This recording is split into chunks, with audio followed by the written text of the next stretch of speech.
Women who remove the hijab often express that hijab is a journey, personal choice, or they were not wearing it for the right reasons. Such expressions are often used as a way to justify removing the hijab. If Muslim women have to dress a certain way according to the Quran, how much choice and autonomy do they truly have over their bodies? While this sounds perfectly fine for them to choose for themselves, is it fine for Allah? How does Allah see this act of rebellion against His religion? Today I'm going to dive into what it means to remove the hijab in Islam and where this so-called journey will ultimately take Muslim women according to Islam. Is Allah going to take kindly to this defiance, or does He have consequences for removing the hijab? What about the community? This video was brought to you by my wife, Mrs. Friendly Ex-Muslim. A former Muslim as well, she has seen the ups and downs of all these women who went through the hijab journey. Let's get into it.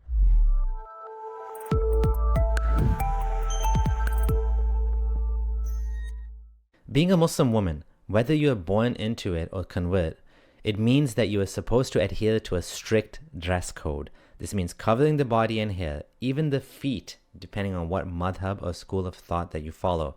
In fact, feet can be considered awra, something to be concealed. The removing hijab trend. For years now, we have watched countless Muslim influencers remove their hijab. The avalanche of hijab removal started with Dina Tokyo back in 2018. At that time, Dina was considered one of the most famous hijabi influencers, along with Amina Khan, who removed her hijab as well. Hanan is another famous hijabi influencer that removed the hijab years ago. There are many more where this came from, and I'm going to mention some and see what they have to say about removing the hijab and what it means. Hijabis that classify it as a journey. One of the interesting themes that presents itself over and over is this idea that hijab is a journey. The fascinating thing about this journey, though, is that none of the women who removed their hijab ever put it back on. It seems like the journey of hijab ends with removing it, while freedom without it begins and continues for the foreseeable future. So Hanan has a video called Life Update, Hijab, Social Media Negativity, where she announces where she's no longer wearing the hijab. Let's see what she has to say. Hi guys, welcome back to my channel. I am the same person. This is Hanan. I just look a little bit different. I know this is a shock to a lot of you guys. I'm not sure if many of my following on YouTube come from other social platforms, but I know it's probably a mix. So I felt the need to come on here and talk to you a little bit and address a recent life change that I decided to make for myself. As you guys might tell, it is very evident what this life change is because it's very physical. I did decide to remove the hijab recently in the last few months, and it came as a shock to a lot of people. I know it's been hard to kind of publicize myself with this change, but I decided that it needed to happen and it was going to happen sooner or later. As you can see, she looks like any other non-hijabi, yet she's prepping her audience as if she's about to deliver horrendous news, such as a terminal diagnosis or something tragic has happened to her. Imagine the anxiety and social pressure that you have to do such a thing like this. Instead, she's simply telling her audience the obvious, in that she removed her hijab. If anyone saw her on the street, absolutely no one would be shocked. That's because she looks like any other woman. I'm glad she got the courage to publicize herself. I'm sure she's also aware of how other women who wear the hijab are treated for removing it. Imagine how you'd feel knowing that you're going to experience the same slew of hatred being hurled at you. When you present yourself as a hijabi online, the admiration of your audience is often based on the condition of never removing it. So here I am, and I just want to talk to you guys briefly about this life change that I'm going through. I want you guys to really understand that this decision that I made for myself is for myself. It is very personal. My reasons are my own, and I want you guys to just respect the fact that I don't want to discuss these reasons publicly on the internet because it's just, I don't feel like it's my place to. I think that I should just keep them to myself because at the end of the day, this change that I'm making is between myself and God only because it's a religious change that I made, although I still maintain my religion and believe in my religion dearly. So I don't want you guys to think of me as any less of a Muslim because I still am, and a practicing one at that. Do you see how Islam adds this additional burden to women? This decision is my own. The reasons are my own. I don't want to discuss this publicly. Why does she have to justify this to her audience? She goes on to say that it's not her place to discuss. But wouldn't it be beneficial to women if some of them did discuss it? Why is it socially acceptable to talk about putting on the hijab, but taking it off is not something that could be honestly discussed? And again, this wild assumption that if someone removes the hijab, they no longer believe in Islam. Why does she have to convince her audience about whether or not she practices Islam? It's because Muslims are going to descend upon her like wolves and say that she left Islam and accuse her of causing fitna and being a bad example. It's very common for Muslims to tell women like this, that they're responsible for influencing young girls, as if there isn't an endless supply of influences to follow that do wear hijab. But I did take this decision for myself, and it has absolutely nothing to do with any negativity that I feel towards the hijab or people that wear the hijab. And I want you guys to really, really understand that. What did I say? She knows what's coming. She knows her comments are going to be filled with backlash about how she's influencing girls to take off their hijab. So she's covering herself by stating it has nothing to do with her not liking the hijab or hijab women. Because when I did publicize that I made this change on social media, specifically on Instagram, I spoke about how in the year 2020, I was going through a journey of self-growth, and a lot of people took that I was removing the hijab because the hijab was hindering my self-growth. But this is actually not the case at all. People really misinterpreted my words, and I did address that later on. I want to also make it clear here that I don't believe that hijab hinders your self-growth whatsoever. How a person dresses will never affect your self-growth if you don't allow it to. And for me personally, the hijab has never, ever affected where I was going with my life and my successes or anything like that, because me as a person, I never allowed it to. Confidence comes from within. The hijab itself does not make you confident. You as a person make yourself confident, and it's your responsibility to really push yourself and make yourself successful regardless of how you dress. And I don't feel that the hijab affected that for me, and it wasn't the reason why I removed it. So I really hope you guys, I hope I cleared that up, because I feel like a lot of people mistaken my reasons for that, and it definitely was not. I believe that anyone can be successful if they put their heart and their mind to it, regardless of how they dress or how they look or whoever they are.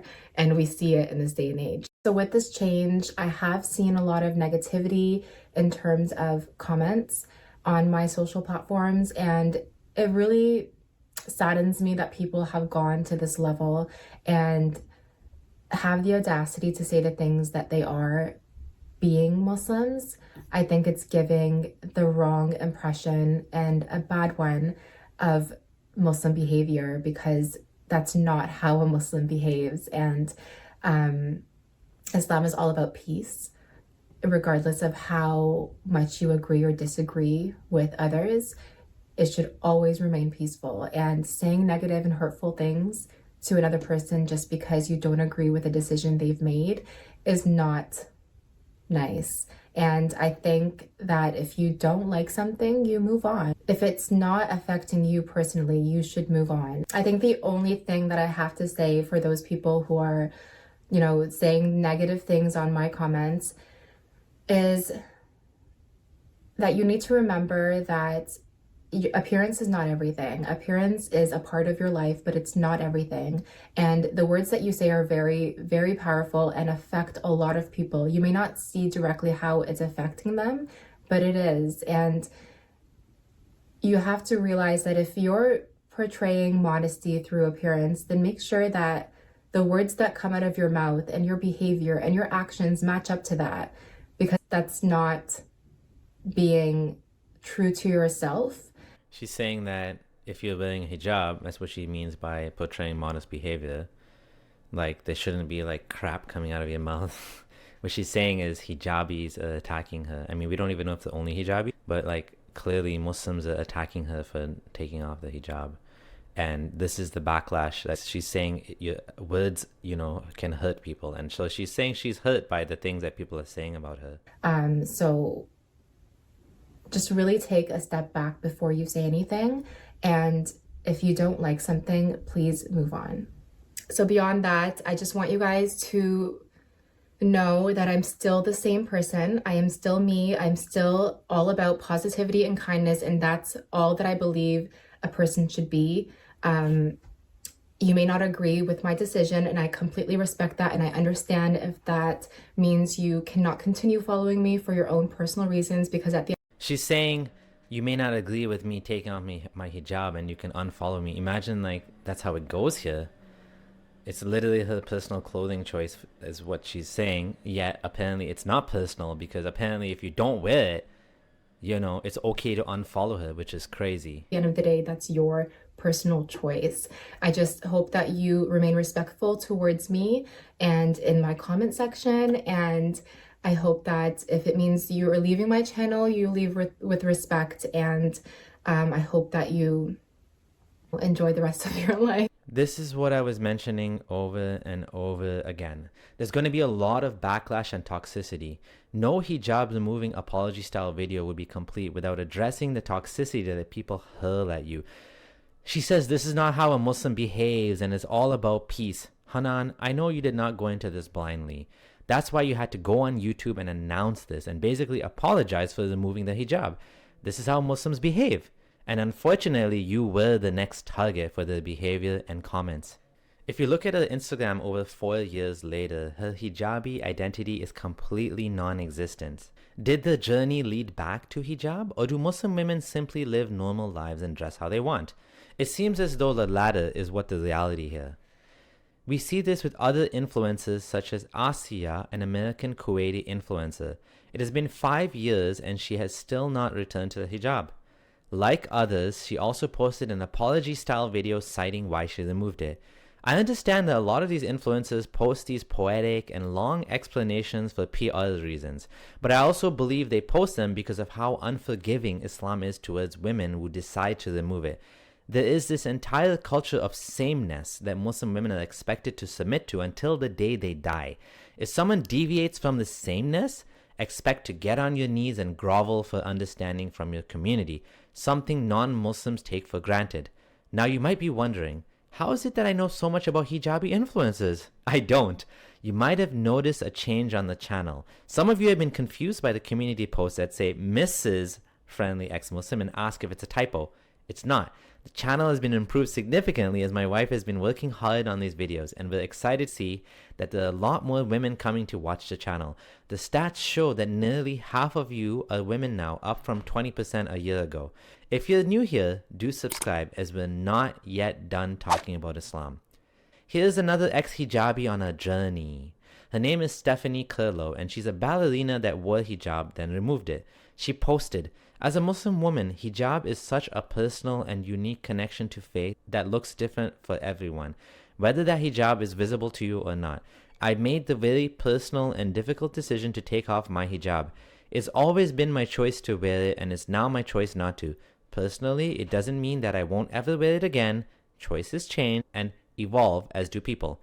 It only means that at this point in my life, it isn't such a strong part of my visible identity. I don't feel that I need to explain in depth or list all of my reasons for not wearing it because it is such a personal and complex choice.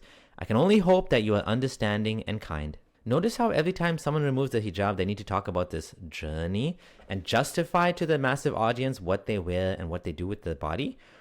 If Islam was a religion that offered true choice and autonomy over one's body, why is it that Muslim women need to take a deep breath and post these poetic, almost apology-style posts and videos to the community when they decide to take off the hijab?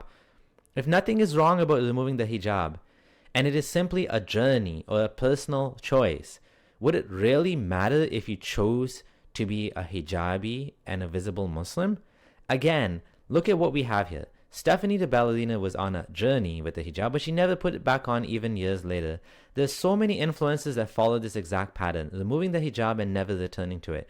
They also cite it being a personal choice, yet it never fails that they have to publicly explain their choice in the court of public opinion.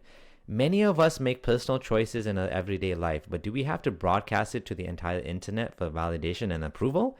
If the community loved and accepted Muslim women for whom they are, why the need for such public announcements? They didn't kill someone, they just removed a piece of cloth over their head. The reality is that the only choice hijab offers is not if you put it on, it's when you put it on. So step 1 is to publicly post about your choice. Step 2 is accept the hatred and verbal abuse you will inevitably receive. Step 3 is to wait for the drama to blow over, then you have the freedom to continue being online and living your life how you want. The next Muslim influencer to remove her hijab is waiting to take your place. It's only a matter of time before people forget about you and focus on demonizing the next victim. Does this sound like a community you'd want to be a part of? It's extremely surface level and conditional. So what does all of this mean? Many will say that it's a choice between them and Allah. So what would a conversation with Allah about hijab look like? Let's see what the Islamic sources say. The sin of tabarruj. In Islam, there's something called tabarruj, which basically refers to excessive display of one's beauty to others. All of the influences I just showed you would, by definition, be committing tabarruj by removing the hijab and showing their beauty, especially since they wear makeup and Western clothes. All of them continuously refer back to this journey and the choice being between them and Allah, but it doesn't look like Allah wants to hear anything about the journey. In fact, Allah gives clear commandments for wearing the hijab. The Quran specifically in 24:31 instructs women to draw a veil over their chest and not reveal their hidden adornments to anyone but their husbands. You can also see in this hadith, which is sahih, which means authentic, the conditions under the hijab was revealed under. Sauda was outside in the middle of the night taking a poop when Omar saw her. In this particular narration, it even says a complete body covering except for the eyes must be worn. So in the end, even if a woman removes her scarf and still wants to be modest, it's not enough and absolutely does not qualify as hijab. Hijab is used to differentiate between slaves and non-slaves. In case you're not familiar with this story, Safiya was one of the Prophet's wives. He killed her husband and father, then married her the same night. Mind you, she was not a Muslim at this time. In this hadith, you can see how others question whether or not she wore hijab and what that meant. Hijab meant she would be recognized as one of the mothers of the believers, meaning his wife, and no hijab would mean that she would be a slave that the right hand possesses. Not wearing hijab as a Muslim woman reduces your worth and value in the eyes of many Muslims. They'll say things like, I used to look up to you, now I'm going to unfollow. Which is why Hanan had to keep saying, go ahead, unfollow me, whatever. The eternal consequences of not wearing hijab. The Messenger of Allah said, there are 2 types of people will be punished in hell and whom I have not seen. Men having whips like the tails of cows and they will be beating people with them, and women will be dressed but appear to be naked, inviting to evil, and they themselves will be inclined to it. Their heads will appear like the humps of the camel, inclined to one side. They will not enter Jannah and they will not smell its fragrance, which is perceptible from such and such a distance. Muslim, as in the book of Sahih Muslim. This hadith is often used in the context of women who are known as clothed yet naked. Basically, this means women that wear regular clothes. According to Islam, they're clothed, but because they do not observe hijab, they are naked. This hadith is often used as a way to fearmonger women into wearing the hijab. Despite these warnings, women still remove their hijabs. Even threats from Allah and Muhammad are not enough to stop them from living the one and only life they have. In conclusion, at the end of the day, the so-called journey of wearing the hijab often ends with its removal. And yet every time a Muslim woman takes off her hijab, she feels the need to justify her choice to the public. Why? If it's really just a personal journey, why do so many feel the need to apologize or explain themselves as if they're doing something wrong? The truth is, it's not really a choice, it's a system of control. The constant public scrutiny, the hate, the threats of divine punishment, and the pressure to conform show the hijab is not just a piece of cloth, it's a symbol of submission. If Islam truly valued women's autonomy, there wouldn't be such a massive backlash against removing it. But here we are, women constantly having to prove their worthiness to the community. So what did this journey really tell us? That the only real choice is when to put it on, not whether you want to wear it at all. The reality is clear. Hijab is a one-way street. just like Islam. And for many women who take it off, the freedom they find is undeniable, even if the consequences are harsh. The growing number of women who have chosen to remove the hijab speaks volumes. If you like this video, realize that it's brought to you by my patrons and you. Thank you for watching. If you'd like to do even more, please support us on Patreon. This direct support is invaluable and most appreciated. Even a small monthly amount helps, and you'll get early access to my videos. Thanks for watching. This is your friendly ex-Muslim and wifey signing out.